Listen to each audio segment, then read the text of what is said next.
السلام علیکم. So guys آج ہم بہت دیر کے بعد ایک خوراک پر ویڈیو بنانے والے ہیں. یہ خوراک آج ہم جو آپ کو بتائیں گے اس سے کیا ہوگا کہ آپ کے 20 دن کے اندر اندر چوزے ڈبل ہو سکتے ہیں. تو اگر آپ اس خوراک کو ٹرائی کرتے ہیں تو انشاءاللہ آپ کے چوزے آپ کے برڈز بہت ہی اچھے صحت مند فروا ہو جائیں گے. تو یہ خوراک کون سی ہے اس کو جاننے کے لیے ویڈیو کو اینڈ تک لازمی دیکھتے رہیے. So hi guys this is Waseem and Qaiser. So let's go to Wasil Nawabi latest video. السلام علیکم جی دوستو. جیسا کہ بھائی نے کہا کہ آج ہم خوراک پہ ویڈیو بنائیں گے. خوراک پہ ویڈیو یہ ہے جیسا کہ ہم نے چوزے نکلواتے ہیں یا جو چوزے یعنی کہ گروتھ نہیں کر رہے یا بڑے مرغے بھی ہیں وہ بھی اچھے طریقے سے گروتھ نہیں کر رہے, ہڈی نکالی ہوئی ہے یعنی کہ کمزور ہیں, ان سب چیزوں کے لیے ہم آپ کو فیڈ بتائیں گے. اور فیڈ یہ بہت اچھی والی ہے, انشاءاللہ آپ ٹرائی کریے گا اور آپ کو فائدہ ہوگا. اور اس فیڈ کا یہ بھی فائدہ ہے کہ مرغوں کے وٹامن بھی پورے رہیں گے اور انشاءاللہ جن بھائیوں کو گوشت کے لیے چاہیے ان کے لیے بھی ہے. ہر لحاظ سے یہ فیڈ جو ہے آپ کو فائدہ دے گی.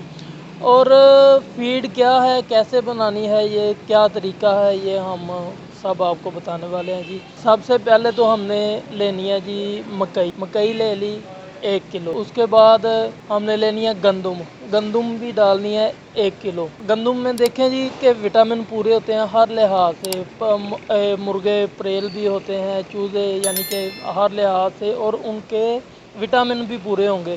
اور انڈا دینے والی مرغی جو ہے اس کے لیے بھی بہت بیسٹ ہوتی ہے گندم کا ڈالا بنانا ہے اور 1 کلو اس کا مکئی کا ڈالا بنانا ہے. اس کے بعد 1 کلو ہی ہم اس میں یوز کریں گے جی باجرے کے بعد آ جائیں سورج مکھی ہم نے کتنی لینی ہے, یہ لینی ہے آدھا کلو یہ بھی ہو گئی اندر اس کے. اس کے بعد ہم نے لینے ہیں چنے, اور چنے کتنے لینے ہیں, یہ لینے ہیں 1 پاؤ چنے. ان سب کا یعنی کہ ڈالا جالا بنا کے نا یا گرینڈ کر کے مکس کر کے یہ اپنے چوزوں کو صبح اور شام یہ ڈالیں. اور دوپہر کے وقت میں سبزہ کوئی بھی جیسا کہ دھنیا یا شٹالہ ہو گیا, برسین, یا پھر پالک یا سبزہ کسی بھی قسم کا یہ ڈالیں. اور ٹماٹر ڈالیں, پیاز ڈالیں. انشاءاللہ پیاز کے ساتھ یعنی کہ جو مرغوں کو چوزوں کو پکھال اچھا آتا ہے, اور پالک کے ساتھ بھی یہی یعنی کہ اندر والا ہاضمہ بھی بالکل سیٹ رہتا ہے. اور انشاءاللہ چوزوں کو فائدہ بھی ہوگا اور آپ کو بھی پتہ لگے گا کہ ہاں بہت اچھی فیڈ بتائی ہے بھائی نے, انشاءاللہ آپ کو فائدہ ہوگا. اچھا جی, دعاؤں میں یاد رکھیے گا. اللہ حافظ.